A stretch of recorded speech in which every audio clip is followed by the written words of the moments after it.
No, so we have, oh, where's my piece of paper?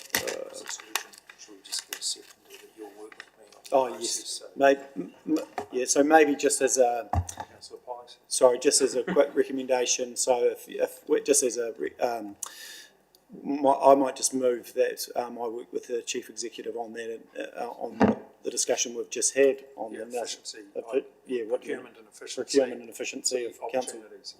Council. Yeah, so can I have a seconder for that? Yeah, Councillor Pye, thank you. Put the motion to the floor. Those in favour, please say aye. Against, carried. So minor nature now. We've got P-Arts a lift. Do we have an update on that? Waiting for parts. Been 4 years, isn't it? Or it feels like it. Thanks, Andrew. Yes, well, you will recall last year there was significant damage from vandalism, which required a complete rebuild of the lift. That took a while because of the pandemic and everything else that happened, getting supply. It was finally operating, got it commissioned, and then just after Christmas it was vandalised again, and the doors were kicked in.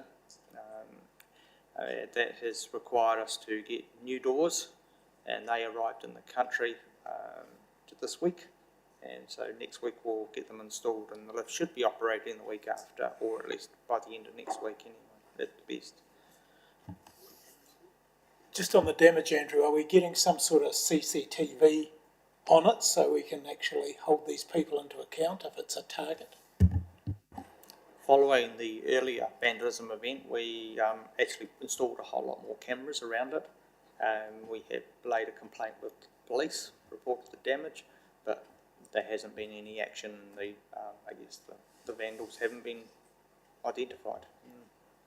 It is done at night, and of course the cameras do struggle with view at that time.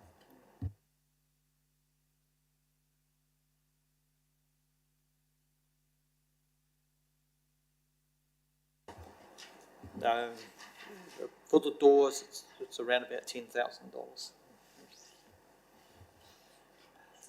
Okay, Alan. Is there any way that we can have some sort of shut it off at night, so put screens up so no one can actually get at it, and yeah, even so you wouldn't have the use of it? No disability access after dark. No, well, I mean, because it's just going to continue to happen.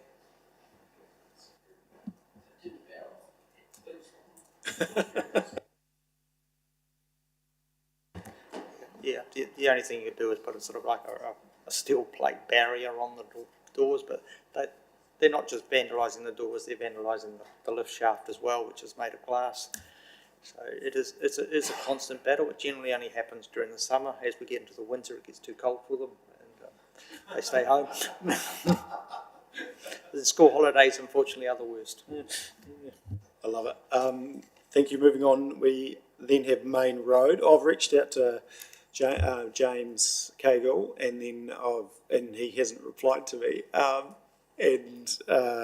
I've asked Alicia to schedule a call, and I don't have that confirmed. But Andrew, could you, for public record, I think obviously Main Road, the traffic intersection out at the showgrounds, could you just speak to the council's view on that approach?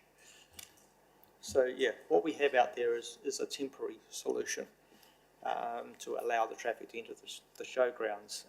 It was a variation to consent, and Whakatahi approved that as traffic management. So yeah, it is definitely, we agree totally that it's causing huge traffic issues, and we have raised the issue with Whakatahi on many occasions.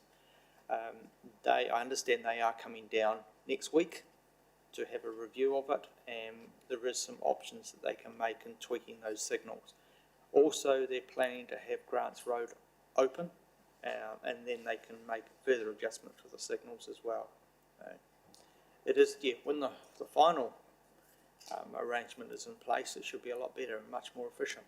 But we're still, that's it. The developer has to do that. So when is the final arrangement? This just seems bizarre to me. I mean, Grants Road's still closed for no apparent reason. Bridge Street looks totally dangerous. If you're travelling south, there's bound to be an accident. And people are just hating it when they head north and have to try and turn right. The developer is required to have the final arrangement in place before another stage of that development is approved. So there is no fixed timeline on it. Well, I think we just really need to get stuck into Waka Kotahi. And, I mean, they've got signs falling over, warning lights on the uphill, that you can't even see warning lights. I mean, that's not a solution in any way, shape or form. I mean, it cracks me up that Waka Kotahi are so worried about safety, yet here's a real lemon, and they're just not interested. Yeah, we are liaising with Wakatai, at a local level and at a regional level, and I guess the next step is to raise it to a national level. Yeah. Yeah, the final solution needs to come sooner, and the developer needs to pay. It's as simple as that. So, yeah, we'll keep putting the pressure on, and obviously it's going to be topical until there is a solution, because it's just, the cost to business as far as trucks caught on those roads, not being able to access the port in a timely manner, let alone, residents and frustration. So let's follow that up. And then there was city town trials and feedback was the last one. Just quickly on that, there's all sorts of feedback, but the Army of Orange cones didn't seem to work too well, and I've had business approach saying, well, when are you coming to get the feedback? When are you wrapping it up? When do we move forward? I mean, I felt sorry for the poor busker that had to stand out at Thursday at 5 o'clock and inhale all the fumes of people getting out of town as quick as they could. I mean, when are we actually going to hear about the success or otherwise of these? We are collecting the information, feedback information all the time. There is the QR codes on a lot of these things that people can log in and put that information or the feedback online. So it's being collected at the moment.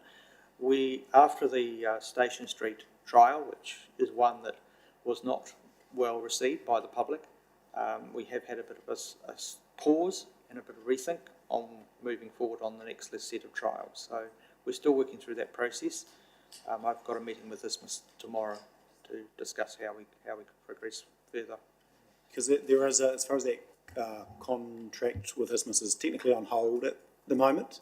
There was a really good, robust meeting, wasn't there, the last steering group meeting around next steps and analysis of trials. And I think it's key, and there were some really good learnings. But I'd go as far as saying Station Street was a total failure.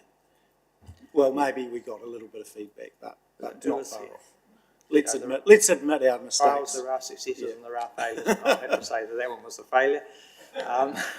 So we are being careful. We're also focusing on doing some quick wins as well, because we're very conscious that there's really not too much has happened out there. So we're looking at what we can implement in the short term that will not be, I guess, wasted or causing issues in the future. Yeah, and just further to that, so I know Susie's doing some work on some options around tiles, different products, placement, those sorts of things as well, which is, yay, celebrate, shout from the rooftops, and some other stuff as far as intersection stuff, and stuff that actually looks like there's some change in it. It's not just consultants, yeah. So just for clarification, ISMIS are on pause, are they? A good question. Andrew's having that conversation, so yeah. Yeah, they basically paused as well. I'm talking with them tomorrow to get them back on track.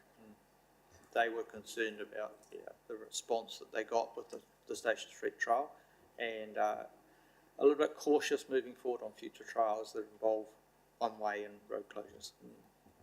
I guess I'd say to that, Andrew, though, they went and told businesses what would be happening. They didn't consult. And it just doesn't work that way, It's a learning that we have got, and we certainly taken note of, and it won't happen again. So the next trial, which is the top end of Stafford Street, we're going to be doing a lot more robust communication engagement on that one. So where are we with dogs in town? Has that one been paused as well?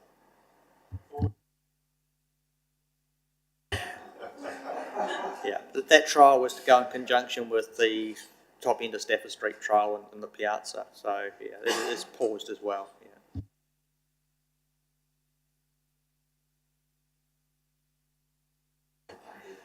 Okay, thanks. I think that's rounded up. Hey, look, thank you. Just really quickly, you would have got an email. There's just an alert around Milford Huts. We're just watching the weather on that high tide and some significant wave action. So the civil defence team are just watching that, and I think they've taken out a precautionary notice, haven't they, to holders? Is that correct?